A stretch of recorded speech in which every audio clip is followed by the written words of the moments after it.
All right, all right. We about 15 minutes early for next seed talk. We back. We gonna take some time for some people to get in the room. A seed talk, stuff that makes you seeds walk. Bobby, Trisha, and Precious. Talk, stuff that makes you seeds walk. Bobby. Okay, someone's got their computer on. Violation. It would have Party made foul, podcast stuff foul. anyway. We're gonna let some people get in the room. Let's start tagging some people right now. Um, I say this almost every single time, and I think we're gonna have an episode that's gonna be a little spicy for a lot of people, and it's gonna be a little controversial and whatnot. And we're not scared of that because me being in education, I know a lot of people are going through this, just seeing families and whatnot. And I see a lot of families raising other people's children. And sometimes those children, what I'm saying, are black and the parents are white. Whether it's the foster care system or it's the adoption care system. Like I was watching it, a couple things came up. First thing that came up was the Colin Kaepernick docu-series. I thought it was, it was a little Disney, what I'm saying? But I thought it served its purpose. I thought it was well played. I liked it. I could identify with a lot of stuff growing up in white neighborhoods, but I couldn't identify because I wasn't raised by white people. I was raised by black people in an affluent white neighborhood for quite a number of years, like maybe 3 or 4 years in Issaquah, Washington. But I seen a lot of the challenges, that his white, adoption parents had. And then I seen Madonna's children, what I'm saying? And, we're seeing a lot of white people, specifically white celebrities or white people with money adopting black or brown children and children of African descent. And I know what I'm about to say is going to come off like really insensitive and real funny, but I got to say this, man, because I'm going to keep it real with you. I was looking at the picture of Madonna and her children, man, and one of her children's knees was ashy, man. And I'm just going to keep it real with you. That bothered me. I know it sounds funny because ashy in itself in the black community it's funny. It's funny. And I laughed at first. I made a comment to myself when I seen it on my timeline, but I was like, man, that's a form of neglect. I mean, you going to a photo shoot and you're not going to, have enough cultural awareness to grease this child's knees up and their elbows. But then, that also, plays a part with the hair too. Like we get a lot of white parents that, no, there's nothing wrong with the natural look. But I'm saying they're just not even cleaning the hair, though. They're not cleaning the hair.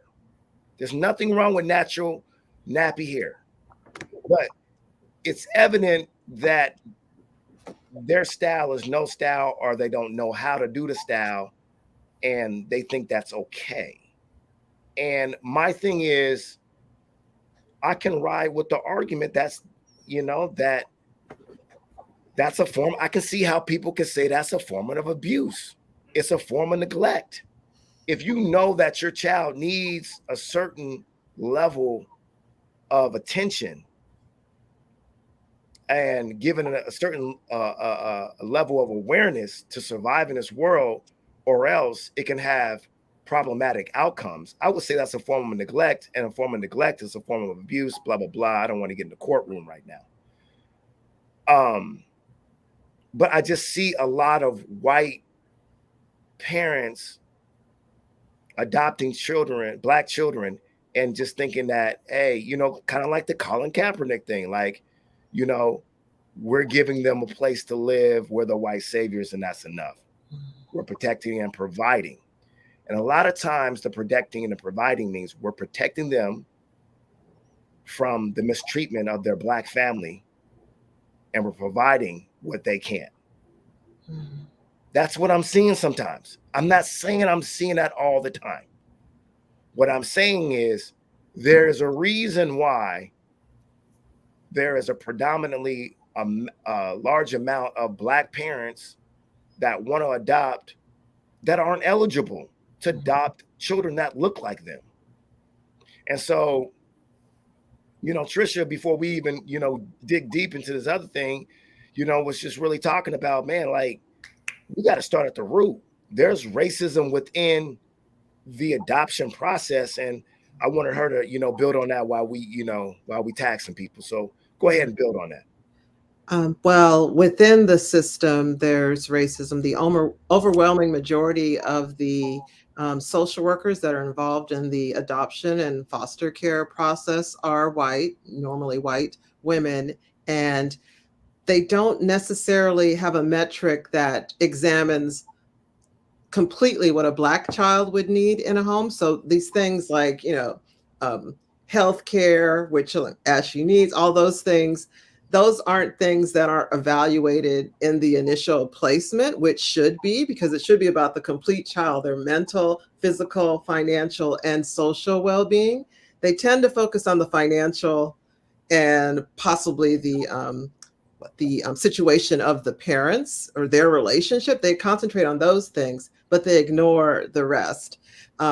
There was recently, I guess, they discovered these problems in terms of like Black children being removed overwhelmingly from their homes at a higher rate in Los Angeles. And now what they're trying to do is have like blind removals. So not mentioning the race of the child when they're in court, and seeing if that will have a different result, because the overwhelming majority of the kids that are removed are Black. We're more likely, our children than any other race, if they're removed from their home, they're more likely not to be returned to the parents. And that's barring all other variables.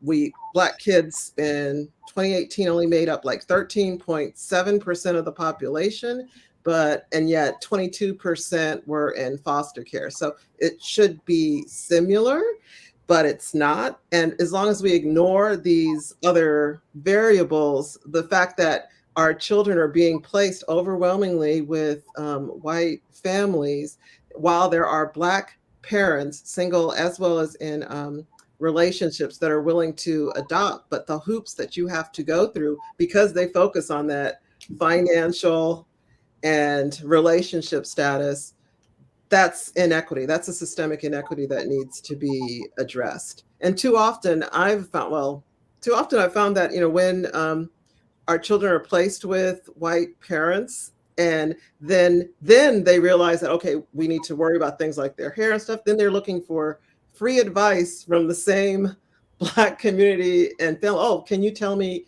things that they should have done before Ooh, versus after free. the fact. You make a good point, because that could be a whole franchise of consulting agencies within the Black community, rooted in the Black community, where these white adopted parents can come to pay, to learn how to, properly raise that child. Mhm. Yeah. You know, But too Bobby, you often with said, things like hair, yeah, I've had plenty come up to me. They'll see my hair and oh, can you do my kid's hair for me? Can you show me how to? And I'm like, I'm doing something else. I'm not here to be your personal genie to show you what you should have learned before. So why are you asking me to do this for free? hmm. Yeah. You know, there will be someone that will be like, why are we charging white people uh money and getting paid on how to treat Black children? There'll be always be someone to say that. But you Because know, when our kids want to do something, like if my kid wanted to play soccer, I had to learn, I didn't know how to play soccer. I paid someone to teach him. So why is just because we're Black, there's an exemption? If my kid wanted to learn how to clog it, when I wanted to learn how to fencing is not part of my culture. My parents paid someone to teach me how to fence. So, man, we're not that's exempt a damn good from. point. We definitely be paying hand over fist, Mm, paying white people to teach us how to be indoctrinated and, integrate into their systems. Um, I wanted to hit up Bobby real quick, because he got a very interesting perspective, and I'm gonna let him speak on why his perspective is so unique. But I wanted to ask you a question real quick. Did you ever have a problem being raised by a white mother of like her taking care of your hair or cultural awareness or just Uh, cultural keep? I always had issues with my aunts and uncles, not my mom. Got you. My mom was more liberal than my dad, and Mm, my dad used to say that she was liberal the way that she was because she was white, so she didn't understand um, some of the conservatism that I was raised with. So, like for example, if I would have wanted to do dreadlocks in middle school or something, my dad would have been like, no, because I don't like the way people look at black folks with dreadlocks. And he would be like, and I know that because I'm a police officer, right? And my mom would be like, it's just hair. And my dad would be like, yeah, it is just hair for white people. And that mm, that dichotomy of, okay, one person appears to be very liberal, but they're liberal because their life experience, it's not educating them on the consequences of something, was kind of a theme throughout my life. And then as I got older and my dad started to be like, okay, now you're an adult, do what you want to do. My dad was like, he had dreads, he had braids, as an adult. So he was like, do what you want. But then mm, my aunts and uncles would start to comment, and they would say slick shit to me. Like one of them texted my mom after I passed the bar, and I had an afro at the time, and they were like, "Is Bobby going to cut his hair now?" mm. And the implication was that I'm not hireable if I have long hair, and that upset Might me. not be though. Huh? You might not be. Seriously. And that's fine, but Mm.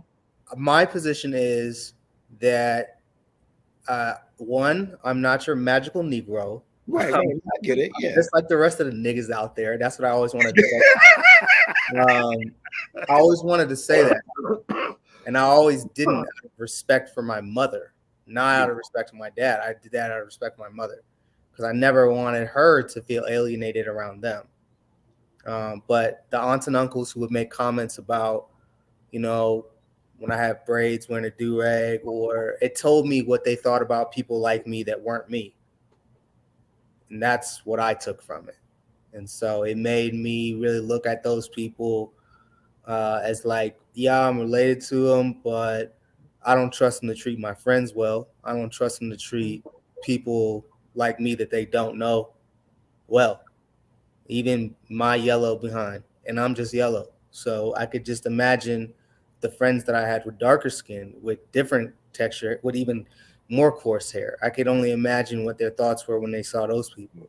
So I really just had an indictment on all of those people as soon as I saw those messages, and it changed my relationship with them, frankly. So I did Yeah. have problems. I do have problems. I have problems with it.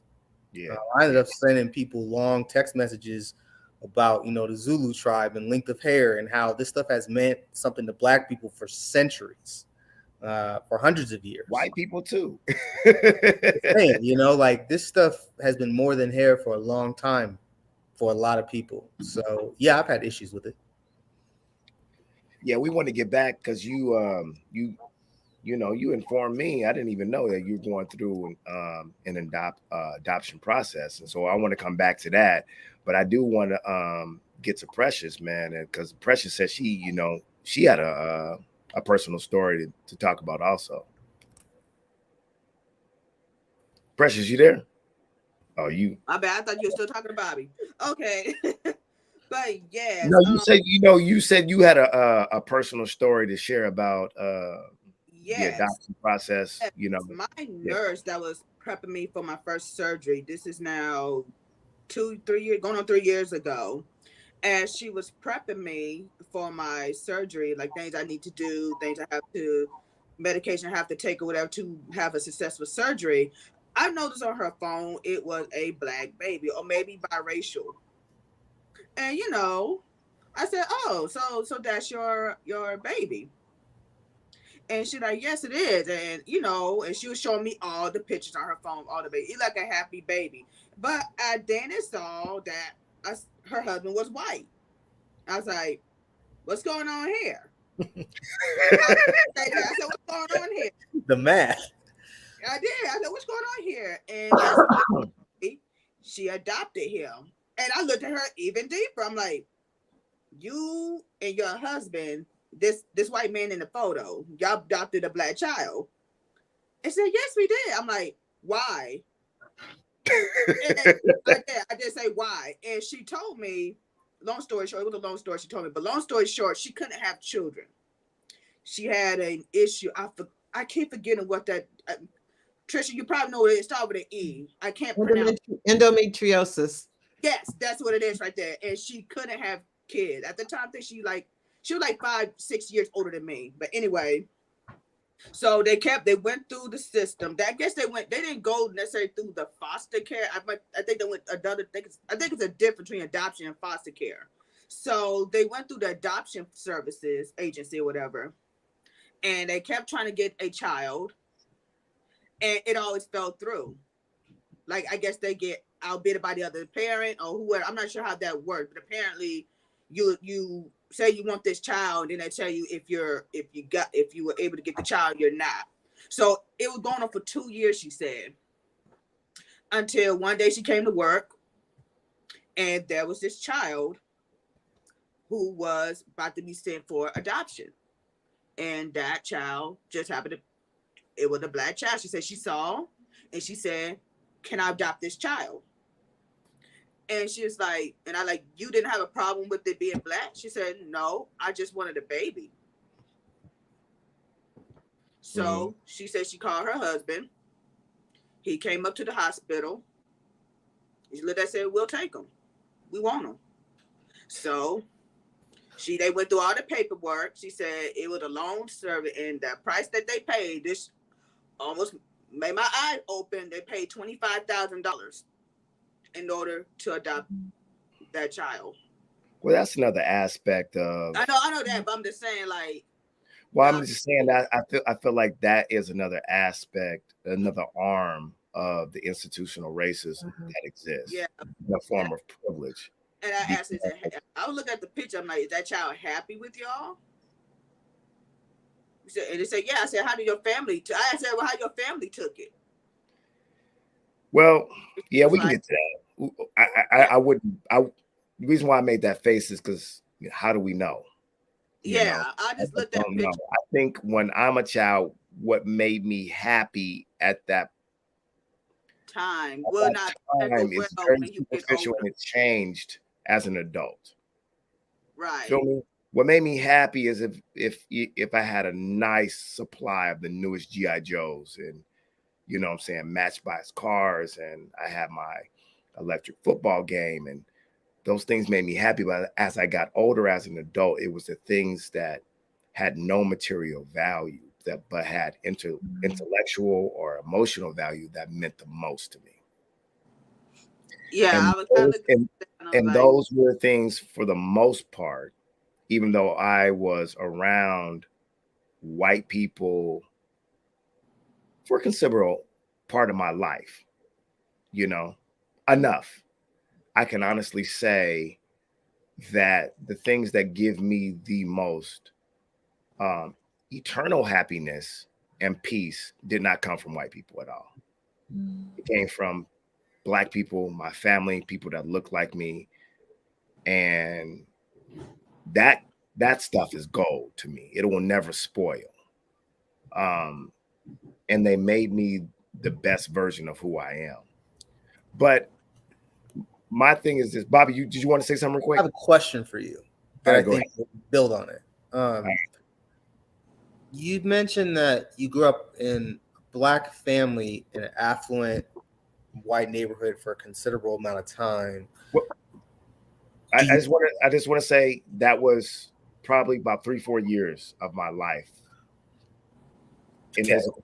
And then the other parts were in Cleveland, Ohio, Cincinnati, and then in Seattle, as I became a young adult, but go ahead. I guess the question I'm asking is, do you think that part of the reason why the things that you valued most didn't have material value were because you were in a situation where you could afford material, things?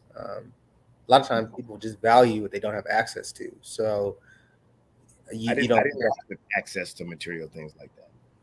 I Oh, probably had more access than the average black family.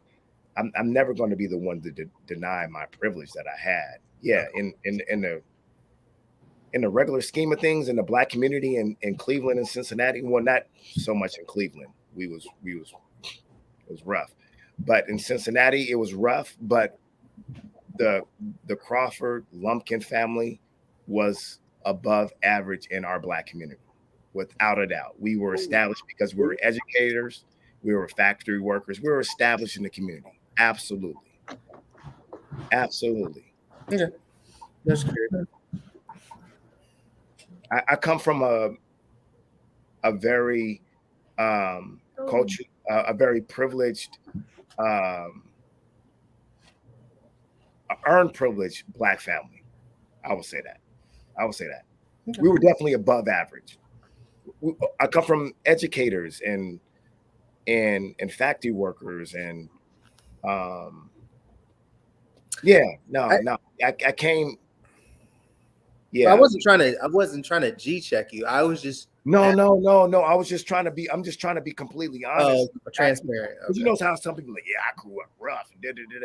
I did Mm, until I didn't I get that. because I had a foundation. Mm-hmm. I went to public and private schools. Mm-hmm. You know what I'm saying? I got shot at, but I talked my way out of a lot more, situations that I didn't. I think that I'm one of the ideal models of a black man, as so are you. You know what I'm saying? As so is Trish and I share a lot of common experiences. Actually, all three of us that are left on the screen. Like, I think Trish might have, either taught at a private school or went to a private school too, right? Both. Whole life, not whole life, Oh first yeah, through 12th yeah. grade private We come from school, the same all cloth. girls Like school all too. three of us come from the same cloth. You know what I'm saying? We're gonna wait for Trisha to get back. We're gonna keep it rolling though. But I want to ask a question. But you got something else, Bobby? No. I just because of like what you just said, us having some level of commonalities and being relatively privileged within the black community, right? Like sometimes I wonder if our experience is like out there in the standard deviation in the 0025. Like, is it that far out there? Are we like out on the edge or no? That's because that's how people brand us as a community, right? Like everybody, Nah, that's how people talk about it. So. Nah. nah. We talk like people's parents or somebody's parents. We weren't the only ones at our schools. Come on. Absolutely, man.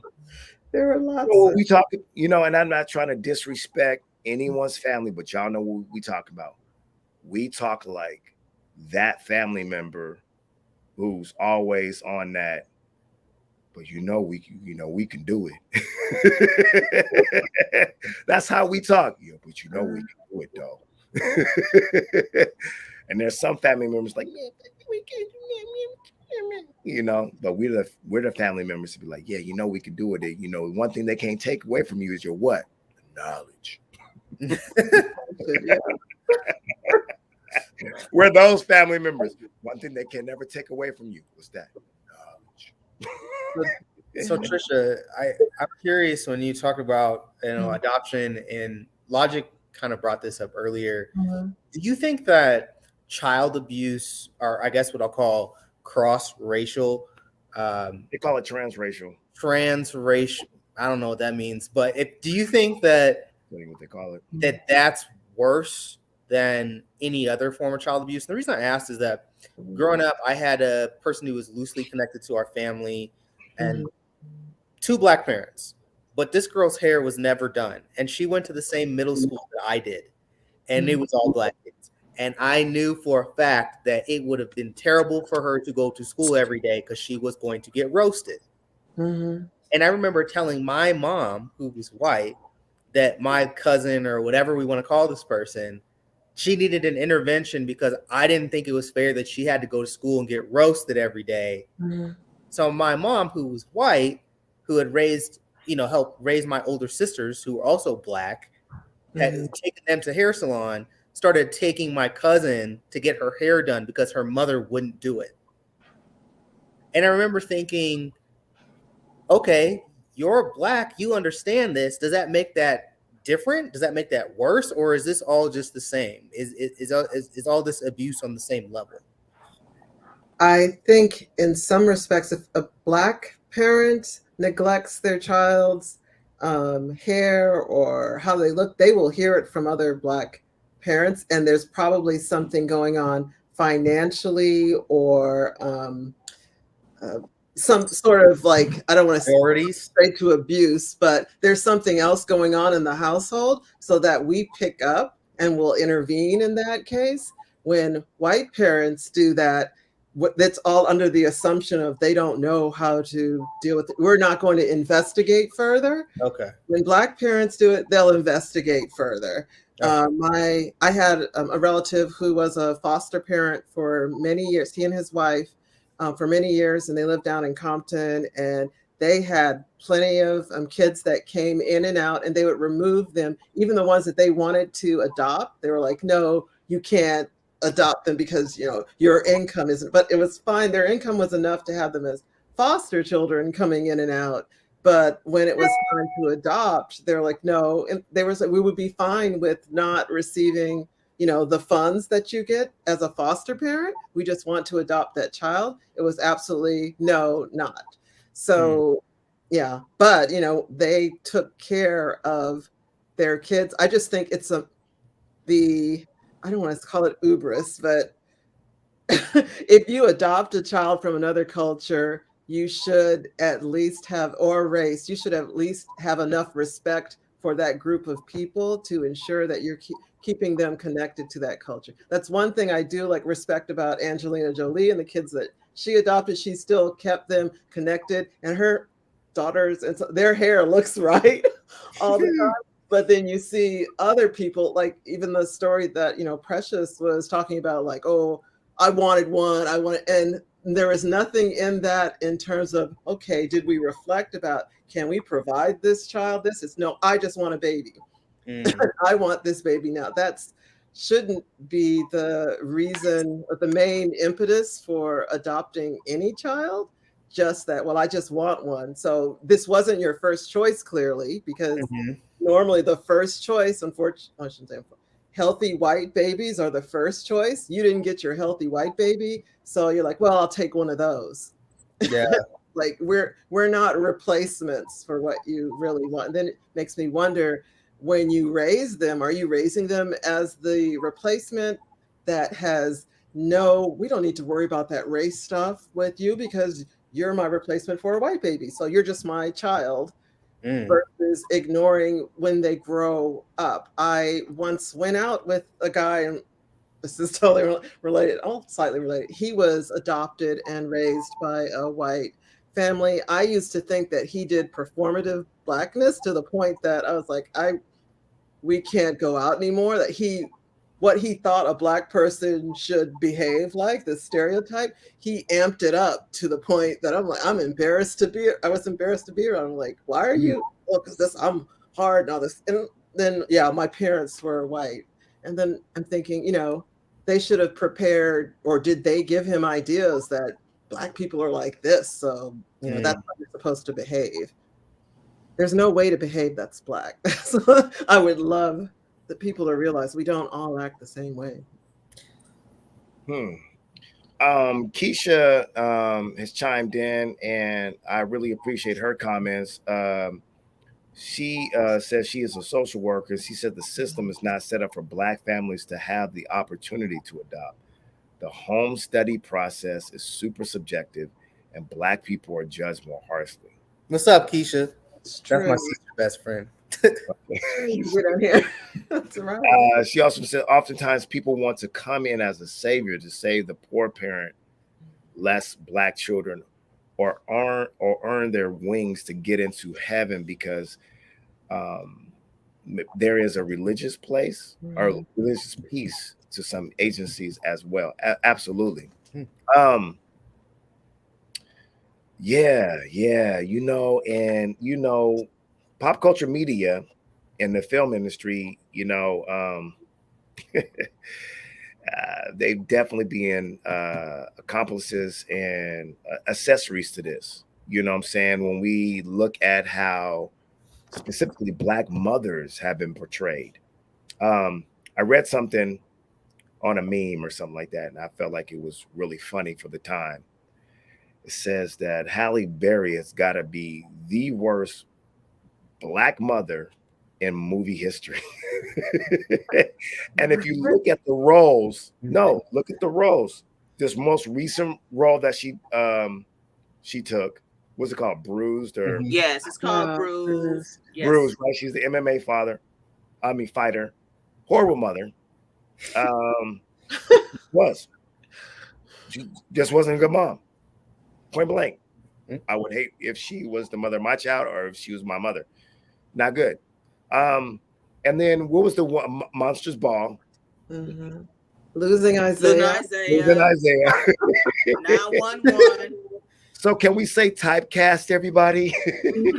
Yeah. So yeah. So, but what pop culture media and the film industry doesn't show a really accurate portrayal of is like stuff like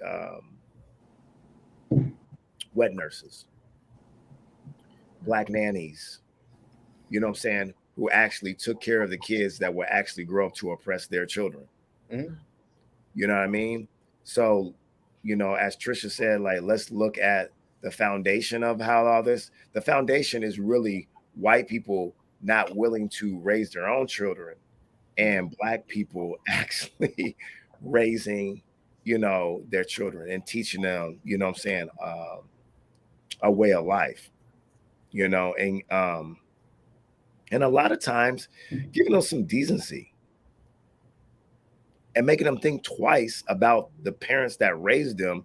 And why are you treating, you know what I'm saying, the butler and the maid and the nanny and the wet nurse so bad when they treat me so good? Mm-hmm. That's the story. When I go around to these plantations, it's hard work. It's hard work doing this historical data gathering, where I go around the country to these plantations, and I know it's hard, and I know a lot of people don't really want to do it because it's hard work. But if you got the stomach and the mind and the heart to do it, and you're not going to grieve and mourn too much, there's a lot of stories that they're never ever going to tell you in the books, or you're never going to hear ear to ear, that you got to actually go there. They're going to tell you, and they're going to tell you how great, decent, and spiritual people Black people were to white people and raising their children, even though they knew that they would be raising someone that's going to oppress them. That's crazy. That's why they can't tell me nothing, because I know my history, that we can't raise our own children. These are social conditions. These are circumstances. We know how to raise children. Mm-hmm. And in a lot of cases, we know how to raise children better than our oppressors. That's facts. I'm not saying it's a contest. I'm not saying we're superior. I'm just saying this is what the history has told me as I've been doing my research as a historian. So as we move forward, let me go back to my banners real quick. I want to ask this question real quick. And I want us to really think about this. Should we be wary of white people that adopt Black and brown children exclusively? Yeah. Yes. Go ahead, Precious. Go ahead, kick in, because we need some of your hot Southern hospitality on this one. Go ahead. Well, I look at this type of situation, I always have mixed feelings about it, because I think I said on one of your posts, or even mine, that we talk about Sandra Bullock and her remarks. And the whole time I was listening to her. Thank you for reminding me of that. I was trying to remember her name, Sandra. Yeah, Sandra Bullock. I was listening to her the whole time, and I was sitting thinking, you're talking about what you're going through when it comes to raising a child who is obviously different from you. You're not understanding what that child is going through, and they have to keep in mind that you're really not. I'm pretty sure by now they know that that's not your real parent, at least biologically. Granted, she's raising you, and I'm pretty sure she's doing what she needs to do. But the thing is, she's so worried about what she's going through and what she has to adjust to, but not doing it for the child. So that's why I've always found those sort of unions kind of cringy at time. I ain't gonna say at time. Most of the time, if not all the time, I find those situations very cringy.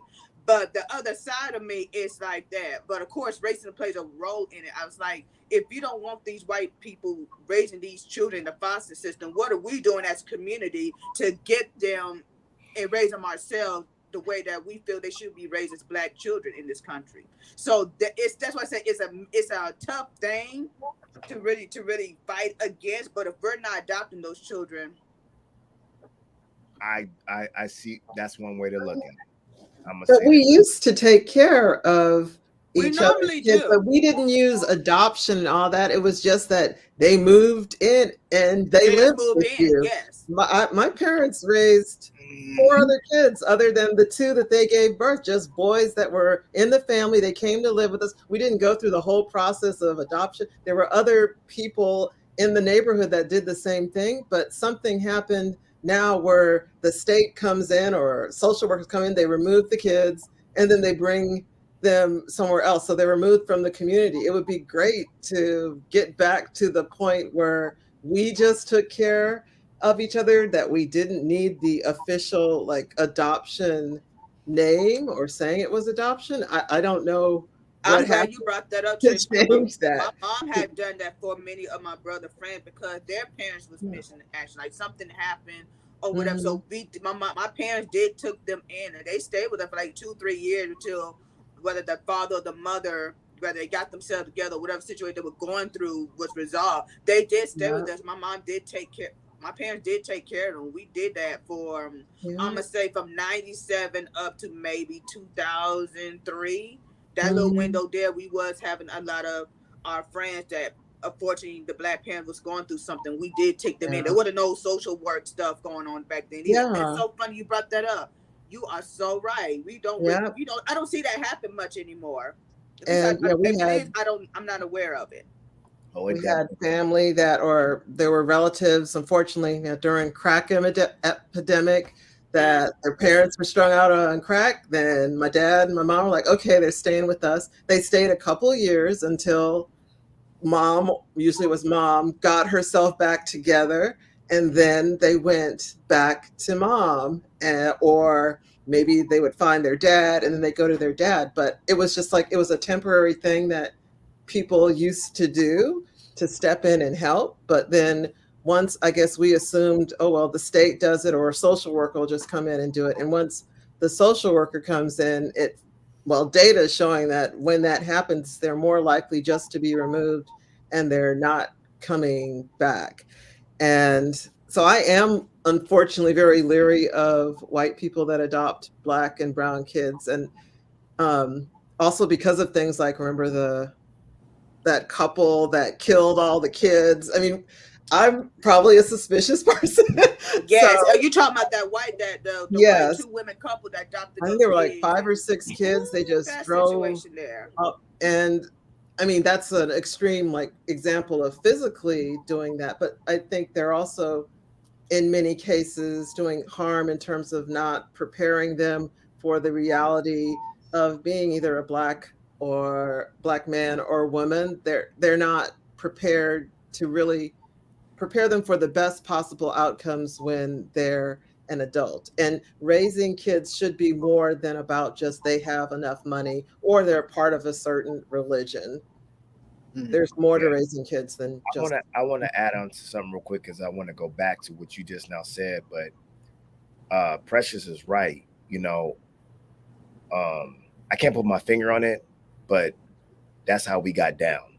We got busy like that. Like, and that actually was a low key problem, you know what I'm saying, in my marriage because that was just built into my family DNA. Like, if someone needed a place to stay, you know what I'm saying, you know, Of course, we're gonna make sure things are appropriate and proper. But yeah, man, and I understand what other people in the family and my in-laws were thinking, and and whatnot. We got to be careful bringing people in off the street and stuff like. But I would, if I knew someone was struggling, I would bring them in and they could stay in the basement or whatever. You know what I mean? It would be appropriate. It's not like you're gonna be alcohol, just cohab, all up in the house with the children and stuff like that. And I ain't read no background checks or nothing like that. But you might be in the basement, but that's something we did. And there's that age old joke of black people claiming other children on their taxes. That happens. That's a fact. I mean, No we get comment. busy like that. You know what I mean? And when to add on to what Trish said, we stopped when social services came in. To add on to what she's not so much because we were like, yo, they got it because there was penalties, if we didn't let them have it. Oh. Yeah, man. It's called welfare fraud. Called tax fraud. Right. You know what I mean? And they were cracking down on that. Oh, wow. That's why people say the war on poverty is really a war on black people. Mm-hmm. Because we were doing at sometimes the bare minimum to survive. And to survive meant to cheat the system. Why wouldn't you? Why wouldn't you hide a family member in a house if you're getting public assistance, if you know you're about to lose it and that's all you got and you're going to be on the street? You know what I mean? So that's that. I mean, that kind of like, this is what we do on Seed Talk. We plant the seeds. Like, I'm planting a seed right now because that leads to those predominant referrals to CPS, and which gets referred to those adoption and foster agencies, which extracts black kids out of the household. Mm-hmm. Now, I know intimately about this process because I used to be a family preservation therapist for 2.5, 3 years. And what I used to work with FRS, which is Family Reconciliation Services. Mm-hmm. I'm the person that comes in before CPS comes in. So they send Logic in. I was working with Grayson and Associates, which is like an independent agency. Mm-hmm. They send me in there so you can get your stuff together to dequalify yourself for CPS. And my role is to come in and say, this is cultural. This is circumstantial. We change the circumstances. Let me coach the family up. Let me provide this family preservation therapy to them, reconciliation services, so CPS won't get involved. Mm-hmm. So I was dealing with a lot of immigrant families who were like, oh, this is how y'all do it in America? Because I just beat their ass. That's how we do it in Africa. That's how we do it in Samoa. We don't do this whole, oh, okay, so you want to take them out on ice cream dates and you want to talk about, family meetings and stuff. Okay, well, yeah, we'll do that. Okay. So we can keep our children. This is a bigger issue than a lot of people really understand that we're dealing with. And you go in and you try to change the circumstances so they can dequalify themselves. You know what I'm saying?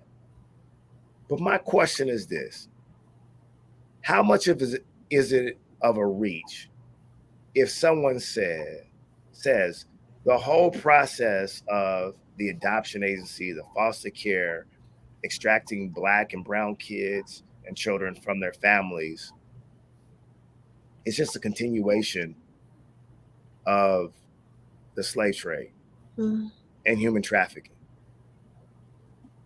How much of a reach is that? Or is it? Because just like the human trafficking that was involved in the transatlantic slave trade and chattel slavery or the Maafa, or the African Holocaust, it was profitable. They made a lot of money from it. They still do. They built America from it. How much is it of it is a reach to say, if that's the foundation, that there are still ripples of that that are in order and intact institutionally to still make money off of disproportionately extracting Black children from their families to, substantiate a system where there always has to be the rich and the poor and us dependent on a system.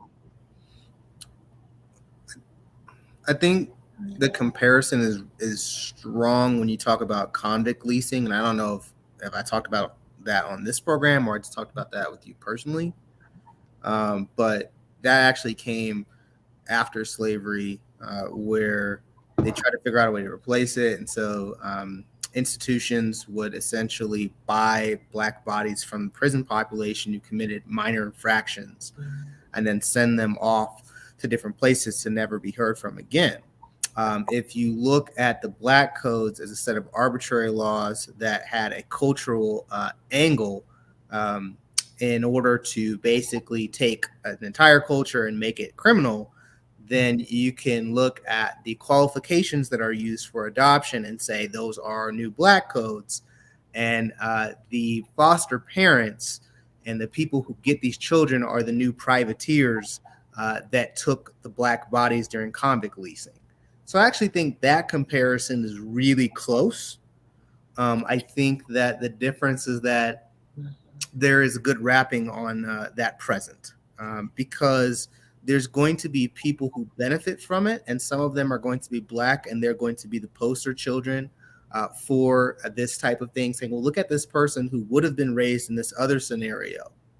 Look at what might have happened to them. And then we start citing the statistics on single parent homes and prisons and dropout rates. And then we can say, but we can compare them to this other person who made it through our system. And what are the proportions there? Are they more or less likely to be successful in this system?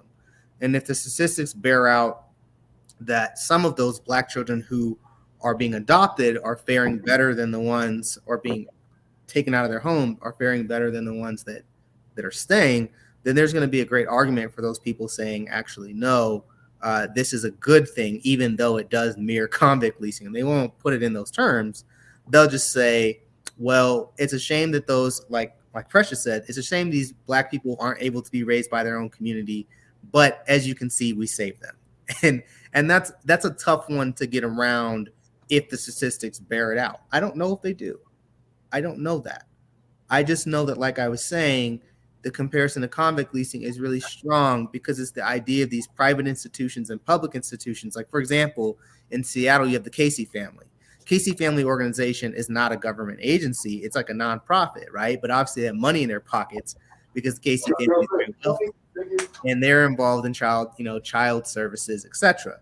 Now, if they were to, and I don't know that they do this, but if they were to remove a child from the home they started in and send them to a different family, that different family is now in control of that person's life, the same way that somebody who got arrested for a violation of a Black code ended up on a different plantation. So there's a really direct correlation there. But the Casey family can say afterwards, look at the situation we got them from. This one's better. And that's what makes it difficult, I think, to make that comparison in a serious way. Okay, that was good. That was real good. I like that. I want to ask y'all another question. Well, you got to let Trisha and Precious respond to that because they got stuff to say about it too, for sure. And I want to hear it. So I do think that it is Keisha, is her name, is saying that it is a direct pipeline. I think the way to destroy a culture is to take its children. When you think about, what was done to the Native American children with boarding schools, this is an extension of that. Don't even need the boarding school. You just take the child literally and raise them to think in ways, or establish a pattern in which they'll navigate through the world. There's also a lot of money involved in terms of the fees. It's like Precious mentioned, like just paid $25,000. So the fact that they're still paying for essentially Black bodies, removing the children who are, the next generations, removing them and then having them raised outside of their culture, outside of any connection with their community, that's problematic. And that's another method of, well, I guess, meant to destroy us culturally.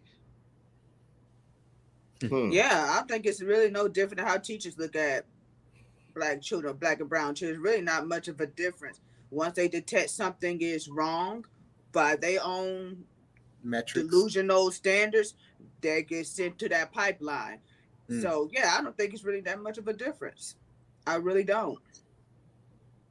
Yeah. Question I wanted to ask y'all is, Sorry. no. That's good. Because Keisha said the foster care system is a direct pipeline to the prison pathway and another way to make money off of Black bodies. That's a breadcrumb. Yeah, that's definitely a breadcrumb. Because I wouldn't feel comfortable saying that unless I got some stats and some anecdotes and some examples to back that up. I know where she's going with that because me being in education for 24 years, I know what that foster care system brings with it. And yeah. My question is this. If we can say that the law enforcement institution that we know of is an extension of the slave patrol. This is a fact. We can look this up. I wonder how much of other agencies and institutions are nothing but an arm and a branch of the same plantation, you know what I'm saying? Manufacturing, economy, and all that. Because a lot of what I see in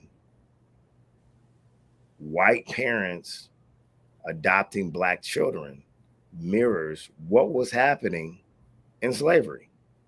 Just like what I see, a lot of what's going on with law enforcement, how they stop you, ask you where you're going, this, that, and there. I'm not saying I have a problem with us having order, but I'm saying there's direct ties to the slave patrol. That was the first form of law enforcement. So I wonder if that's the same thing with our adoption and foster care system, is the way that children are being moved around, just like our school system is based on, you know what I'm saying? The school system that started off on a plantation. So we're going to have to start reforming a lot of stuff. And I just wonder if the adoption and the foster care system is nothing more than just another arm of that, that plantation institution. Because it just seems like it sets it up. But you have the answer to your question. You already have the answer to your question here. I mean, this is so cheap. Like, this is where logic goes. And I'm a teacher, so I prepare them. I prepare them in my way. I send them, and then Bobby puts them in there, and like we all play our role in the system. That's yes, of course. Like yes, of course. Oh wow! I wasn't even going there. Damn. Damn. But it would have got there. Bobby be thinking, got there. But it would have got there. But it would have arrived there. I'm just trying to figure out how Trisha got left out of this because she's in education too. He doesn't lead with that. And I spent time in prison management or detention management. Thank you. So I was the living school to prison pipeline. Or an embodiment of it. We'll find out. Precious got her role. I don't even know like exactly what it is yet, but we're all in this. We are all in this. Yeah, the benevolent version of being in it. Yeah, I'm not sure if I'm the twig or the leaf though. All right. Great segue, jerk. Um, give it up for Bobby. All right. So what's the plan of action then, man? Like, if we're all in this and I'm setting people up, I'm setting Bobby up. I'm security for Bobby. God dang it. You're preparing them. Yeah. Yeah. I don't. But if I really wanted to adopt a child right now, could I though? I wonder. Probably. Bobby, tell your story. You're adopting right now. I'm doing that thing that we talked about earlier, just with uh, providing assistance to people in our family that need help. And so I have a person that has a room at my house now that didn't start there. And a lot of the conversation that we had before that happened was about what could happen if there was no intervention. And I would just say that if we know what we know about what happens to people when they enter these systems, and we're going to have seed talk and we're going to discuss the evils of it, then on some level, we also need to be willing to make the personal sacrifices and help each other. And I am always on here talking about it starts in the home. And so I had an opportunity to stand on it, as they say, to be about it. And I was never going to run from that. So I'll just leave it at that. I think we all have an opportunity at some point in our lives, probably, to give somebody a helping hand that needs help with probably the hardest challenge that exists, which is to raise another human being, to prepare somebody else for the world. And so now I've taken that up voluntarily, and I think that the only question that I asked the person that trusted me enough to assist them was, do you think that the situation is better here or there? And they said, I think it would be better with you. And I said, I agree. So that's all that needs to be said. And that takes a certain amount of courage, by the way. I think that a lot of times we demonize people for saying that they need help with something like that because it's so intimate and so personal. But the amount of personal sacrifice that that person is making should not be ignored. Because think about what you're doing to your ego when you're saying, I'm going to let somebody take my place for a second. Because you know it's best for that person that you love. That's tough. You know, that's hard. So I want to applaud everybody out there who has enough love, has a level of love that's so high they're willing to admit that maybe at this moment, for this moment in time, I'm not the best person to bring up this child.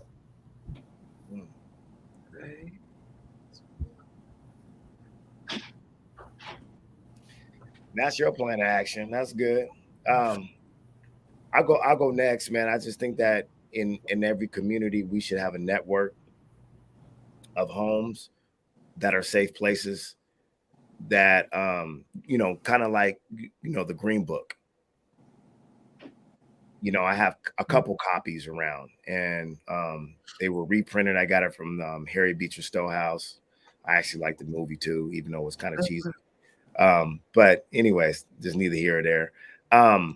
But kind of like the Green Book, we have a network of safe homes in the Black community where if people need to find refuge, that need to clean themselves up, that need help and support, that need foster or adoption care, that you keep your home ready. You're ready. And that's the plan of action. And the reality of it is too many of our homes, I'm not going to say a lot, too many of our homes, that could be two. Too many of our homes are not ready to foster and adopt, someone that looks like them that could promote the success of our community. So prepare your home to be ready to adopt and support, someone that looks like you. That's a part of your extended family. That's my plan of action. Precious, Trisha. I guess I'll go. But yes, we definitely need to. I think I honestly feel with the black community, at least in the last several years, I felt it kind of gets overlooked a lot when it comes to children and how many we actually have in there. So I think we also should be in mind of those who do. Like if we do know a black child that's a foster child, whether with a black parent or a white parent, you should try to be part of that child's community as well. I think that's something even with myself, who had classmates who were foster children, that's something now reflecting back. I'm like, I wish I knew more of what that came about. Like if I knew what I knew today, I'm pretty sure we probably could have made better lives. But not saying that they turned out bad, because they turned out quite well. But I'm pretty sure that still left a profound effect on them throughout their lives. So I think we also need to keep in mind of that. And as I mentioned earlier, if we don't want other races raising our children, we may want to think, what can we do to help to get those children out? Because I've always felt black children get picked last, and I never liked that notion. Like we're like the bottom of the barrel when we're not. So that's another thing I was thinking about. So that was one question I wish I had thought of it, but I know we're wrapping up. But I've always wondered what we thought when we see black parents adopt white children. Mhm. I ain't gonna lie, I would look at that kind of sideways too, because I've always felt with Don't all see these that black there. children we have. Mhm. But that's just me thinking.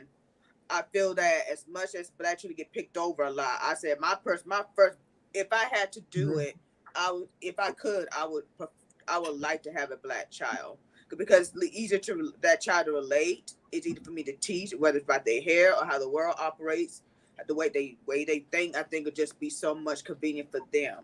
But that's just my personal thing. But yes, I think us as a black community, I think we should look into that. I think I would still say that's one of the most overlooked things.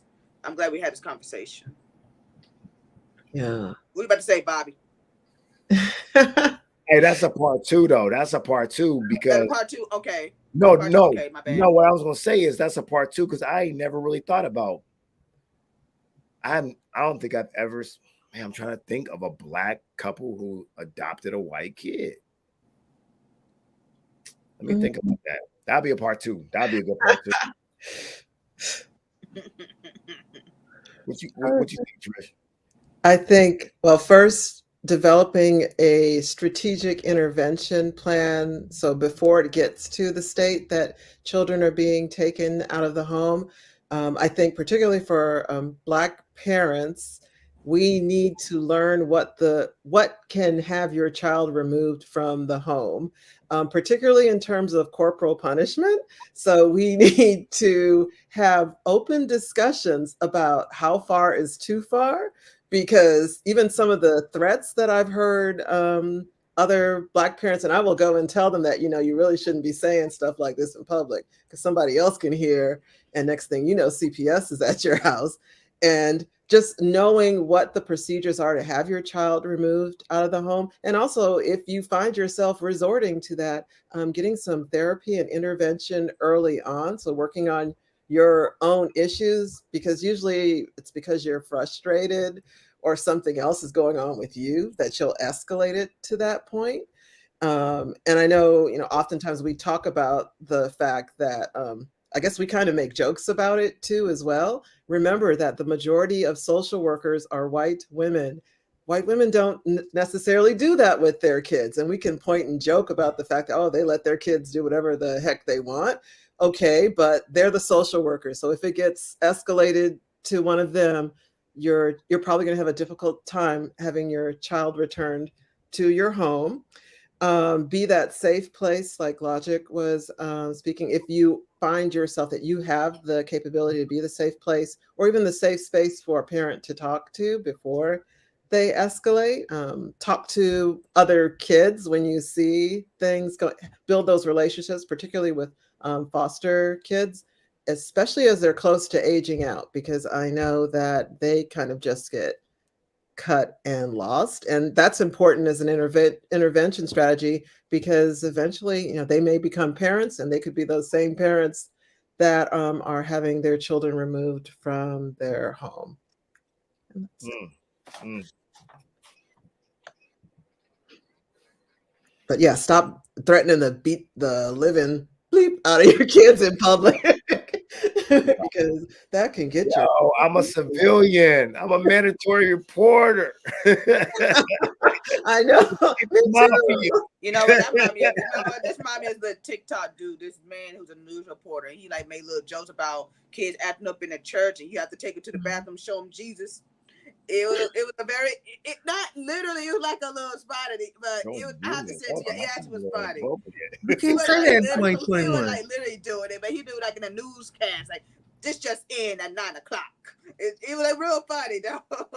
And see, that's the thing. So as like Black people, we can laugh about this kind of stuff, but I've been around white people who don't think that's funny, and they will be the first one running on the phone that I heard them joking about, and then CPS is at your house. So there's like this cultural disconnect. Maybe they should be training for social workers, the predominantly white social workers as well, to know how maybe to discern when Black people are joking versus when we're actually doing these things.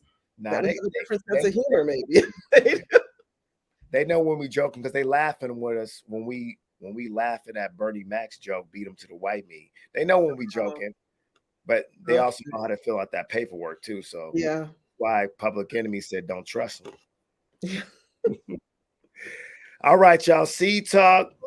Another great episode. I thought it was really great and informative and whatnot. We're gonna check you out next week. We're gonna rebroadcast this one. We probably gonna rebroadcast this one on Friday and whatnot. Shout out to One Institution. All right, we out. Ariana, come say hi to my